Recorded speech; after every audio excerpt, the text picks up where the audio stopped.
Richard, what I'm doing is I'm meeting with about 20 people like yourself who have either made the leap to be a founder or have made a big career shift or taken on that big role. And I'm just I'm starting to, I think you're the 5th person I've talked to now. And so I'm starting to, just from meeting with people and talking to people over the last, I don't know, 3-4 months, there's a theme happening on what tends to be the driver of the leap. So before I hit you with the first question, which is really going to be focused on, why you? Why did you make that decision to create a founder? Tell a little bit about your backstory, because you're an amazing human being and appreciate our friendship. But I think, tell a little bit about your story and then jump right into kind of what made you go, I'm going to be a founder and I'm going to start a software company.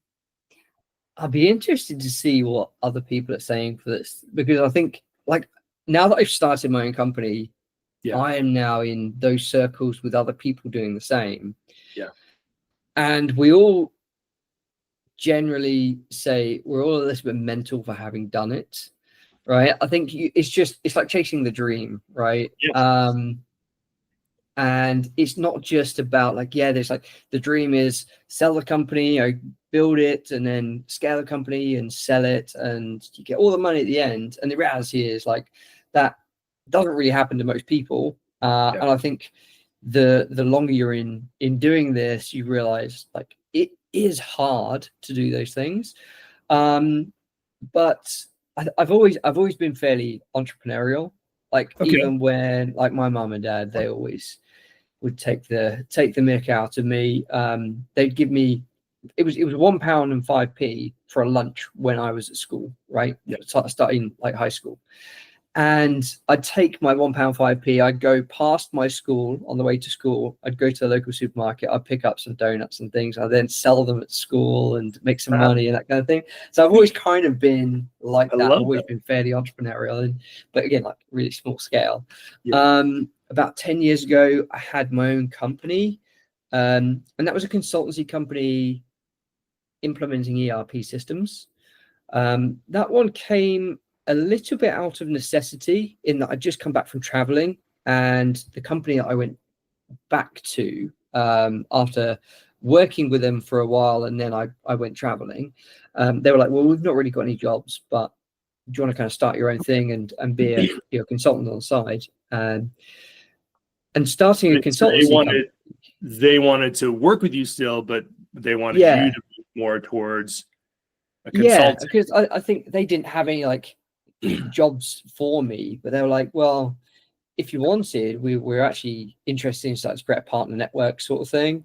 That was an ERP company, and I was like, yeah, that sounds good. And that, again, getting my first client doing that was 9 months in the making.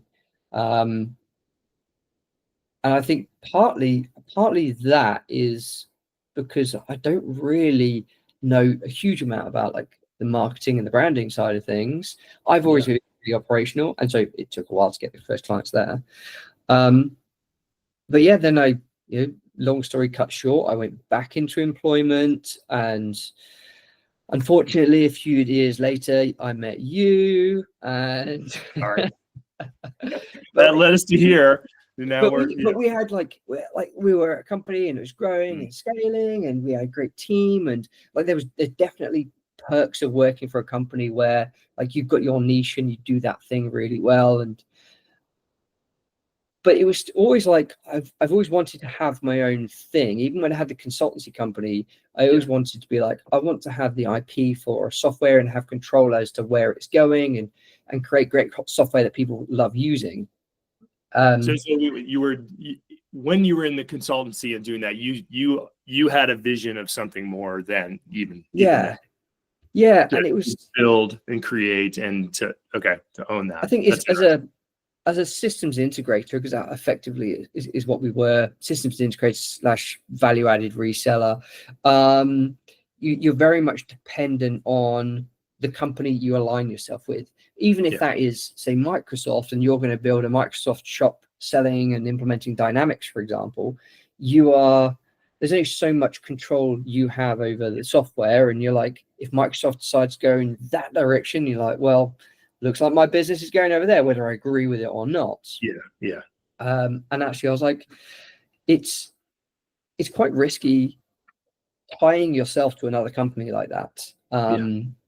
And so I was like, yeah, I wanted to start my own thing. And so for a long time, I was thinking about how do I, what am I going to build? Yeah. And that wasn't the right question to be asking. Realistically, and what I know now, that's the wrong question to be asking. I was thinking, what can I build? What can I do? And the question should have been, what problem do I solve? Great insight.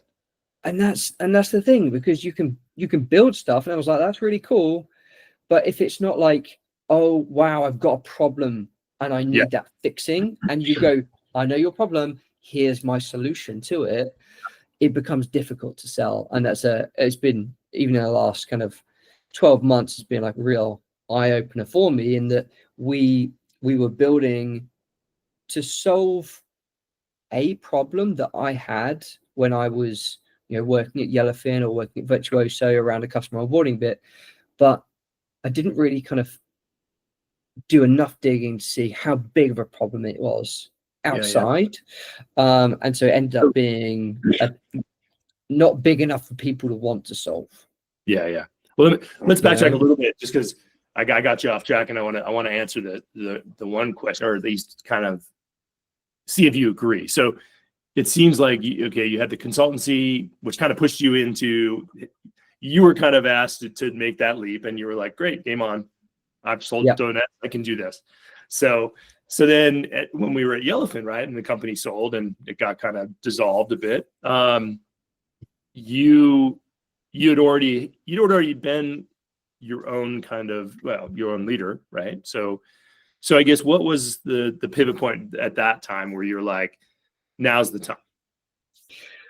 Well, because I went from Yellowfin to Virtuoso, and I think because Idea had come in and there was lots of changes in the organization and there was a lot of uncertainty, I was thinking, well, I've got a family to feed, I've got to kind of secure my future, sort of thing. So I took the leap there, and it was like I went to the next place.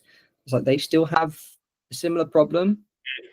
And it just started to evolve. This idea just kept kind of going around in my mind, like, I might be able to solve this. And so, I kind of at some point just started working on it and building, and got to the point where I was like, okay, well, now I can do some consultancy on the side whilst I'm building, and then I could drop the consultancy and then full time into the business.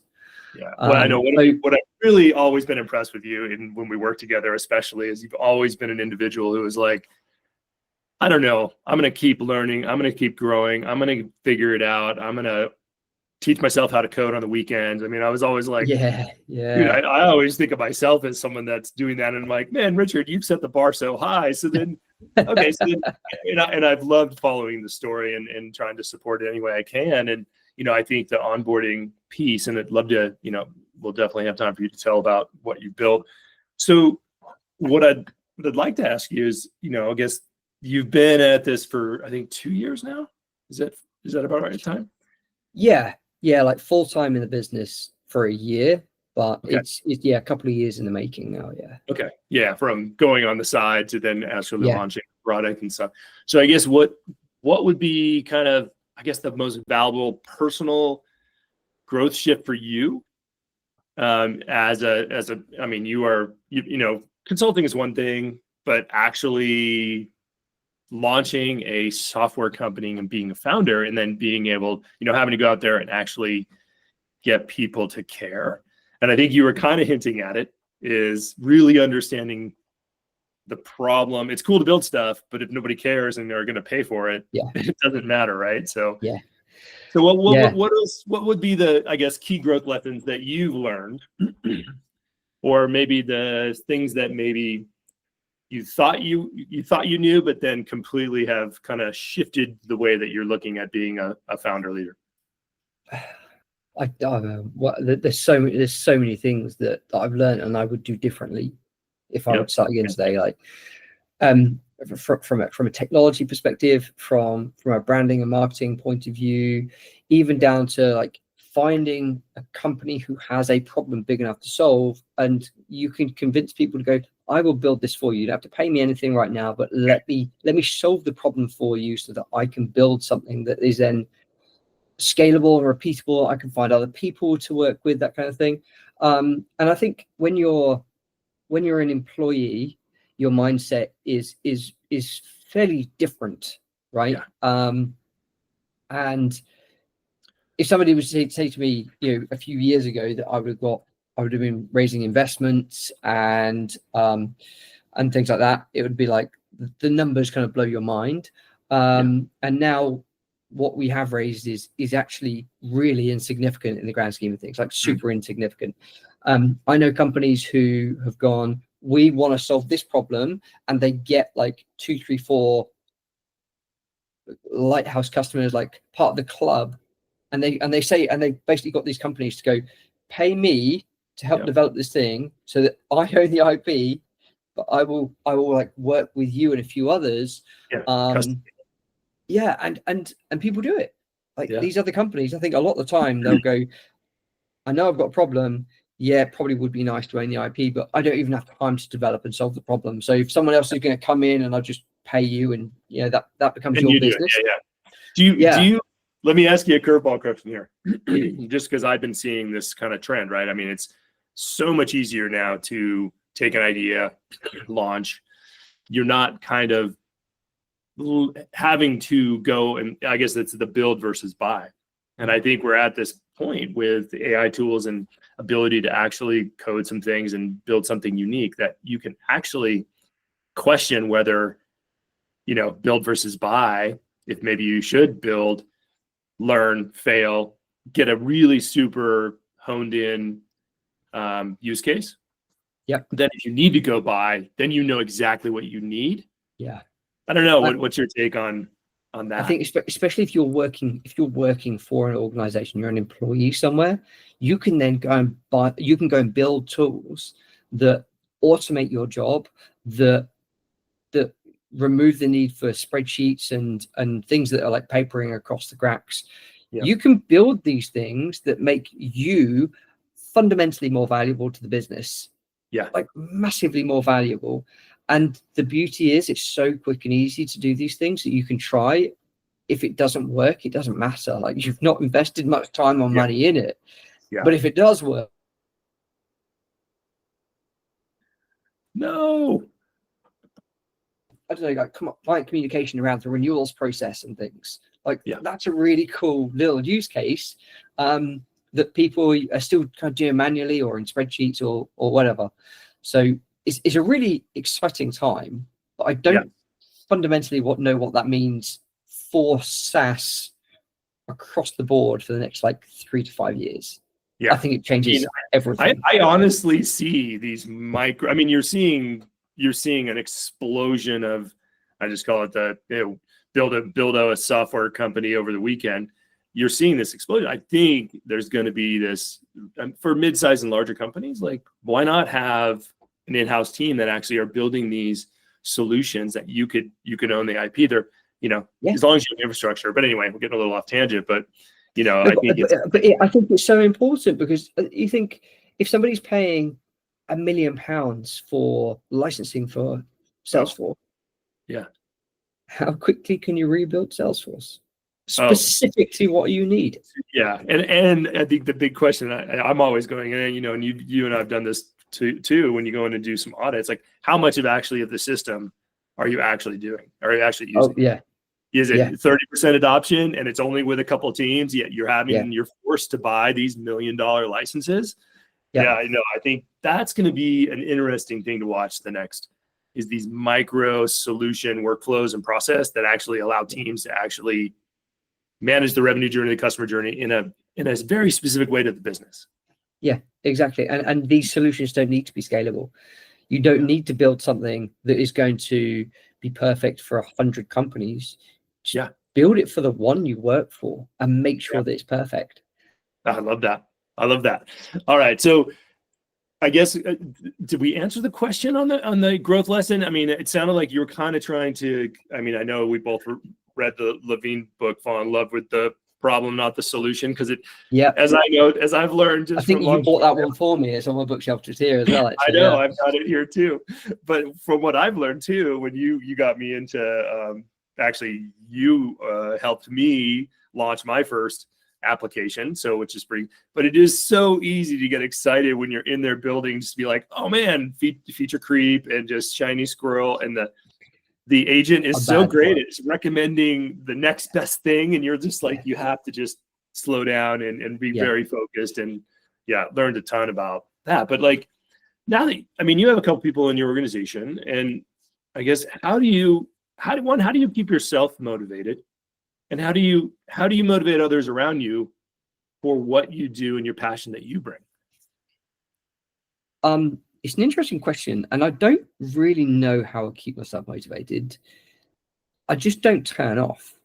And it sounds really cheesy, but like when we were working at Yellowfin, I'm up first thing in the morning talking to Australians, and I'm up last thing in the evening. I work until midnight, 1 o'clock most days. But I enjoy what I do, and I think that's a big part of it is the fact that I do enjoy it. Yeah. But I think there's perhaps the underlying thing is having like a bigger purpose. Like I want to have a company that I'm proud of, that an application that people enjoy using, and that when people say, "Oh, have you heard of what do you use for X, Y, and Z?" They're like, go and have a chat with these guys. They're brilliant. Like that's what I'm looking for. Like I really want like really top quality stuff. Yeah. And so I just kind of keep pushing myself. And if I'm having some times where motivation is a little bit low, I know how easy it is if I've not got anything in the diary to just chill. And so I put stuff in my diary for tomorrow with meetings with people that I have to attend, so that I can't just sit and chill. But how do you keep your balance? I mean, you have a family, you're a dad, and you're a founder. Yeah, well, there's definitely boundaries, and I've as soon as my eldest was born, it was very much like I finish work at this time, and I have dinner with the kids, and we do bath time and bedtime, and then a little bit of time with my wife, and then I jump on and carry on working. And my son's 5 years old now, and which is crazy already. I know. And I've always stuck to that, and I'm happy to work in the evening and things. Weekends I tend to keep free for the family, but even weekends in the evening, everyone goes to bed and I carry on working. So I mean, in terms of motivating other people, I think my job is to share the vision as to where we're going, and I think from the moment you're managing or leading other people, you work for them. It's not the other way around. Yeah. And I try my best to make sure that I am giving everything I can to the people who work with me, so they've got everything they have to succeed. Now, what's really painful is, for example, I've got somebody who's working with me is absolutely brilliant, but the number of leads coming in is not anywhere near the volume that we want and need. And it's painful for me because I don't want to see them struggling with doing their job. I want to be able to go like, here's the playbook, follow all of these, like those are the steps and you will succeed. I'm still working the playbook out myself.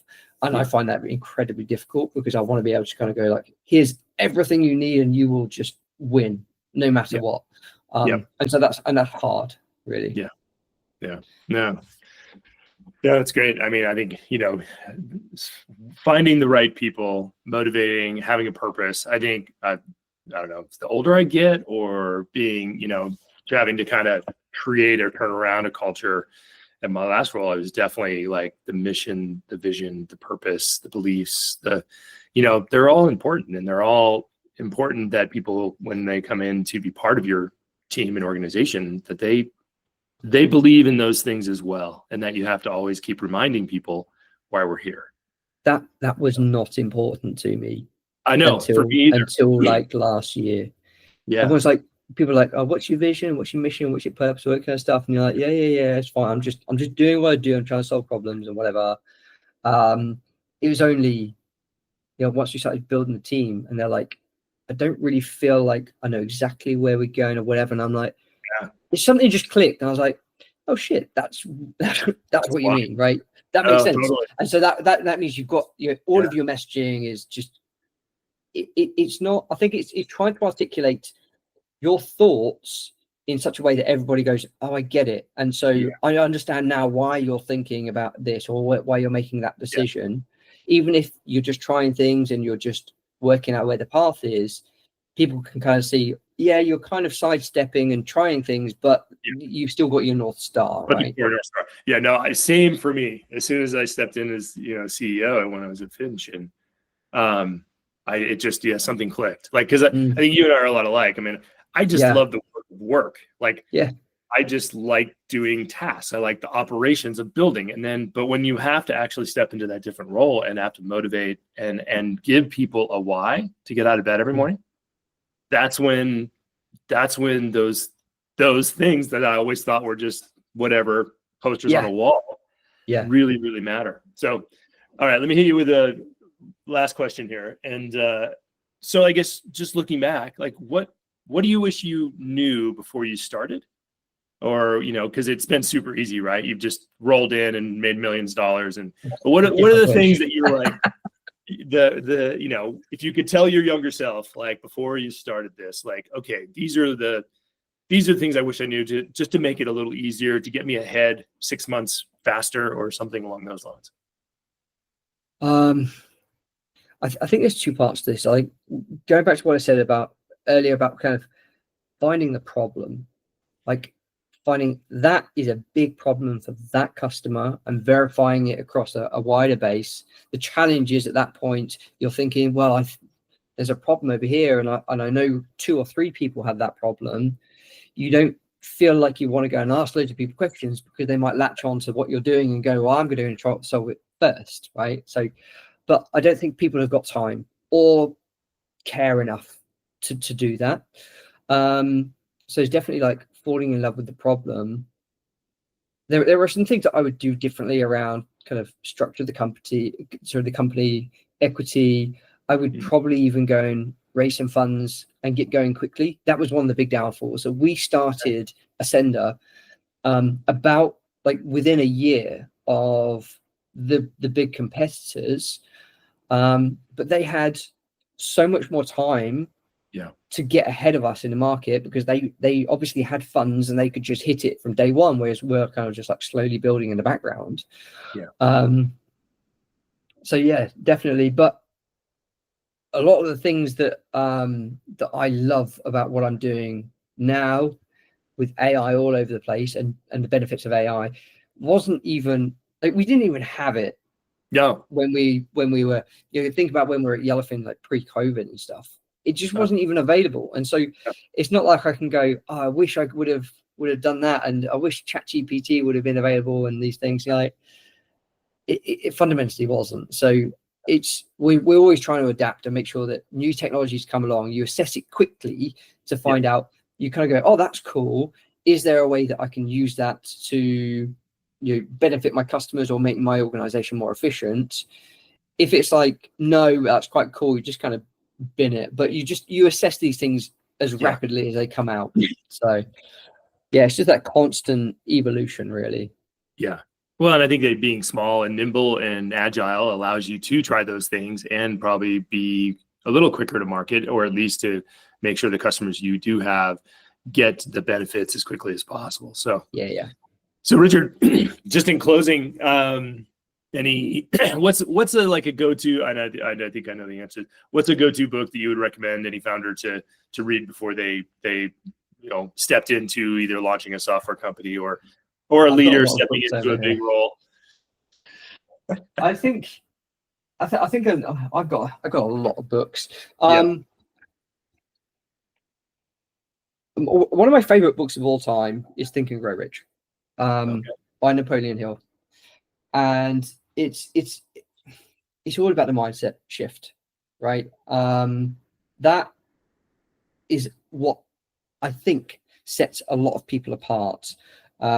Just kind of opening your mind to the possibilities, and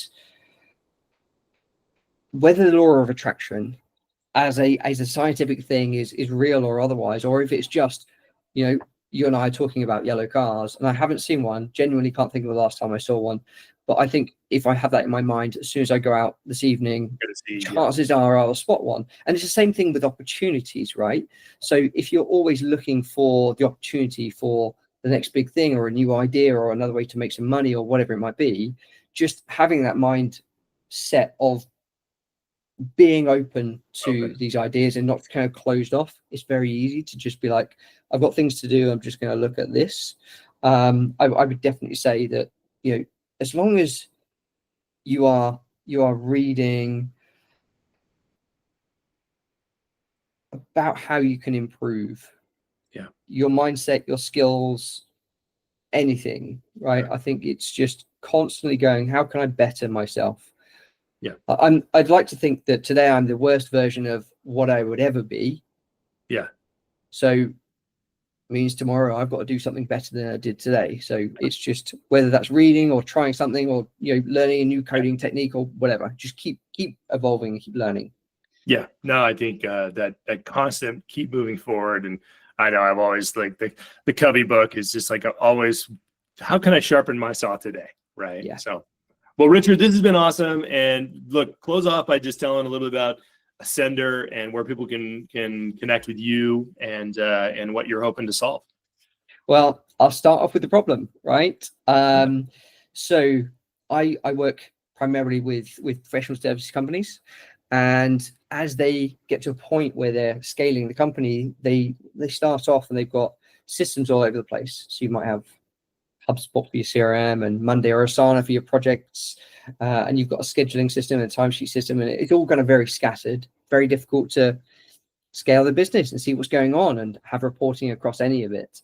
And so Ascendr solves that problem by bringing everything all into one location. So it's one system, a professional services automation tool that streamlines the process, and that's what the business is. This is what we do. So that's awesome. Yeah. And where can people find you and connect with you? And I think probably the easiest thing is either LinkedIn. Search for Richard Convrey on LinkedIn. There's not many Richard Convreys, so, and if they're connected with you, they'll find me. Alternatively, the website is ascendrapp.com. Okay. Yeah, and I'm pretty open, so love talking to people, and whether that's like, hopefully we can help someone solve their problems, or even if it's just like people want to have a chat about starting their own company and doing their own thing. Like, I'm happy to share my experiences. Yeah, I've been really enjoying. I mean, you've been driving and creating a community in the area you live in, Milton Keynes, and trying to bring other founders and thinkers together. So that's been really cool to see. So keep up on that one, man. I appreciate it. Thank you very much.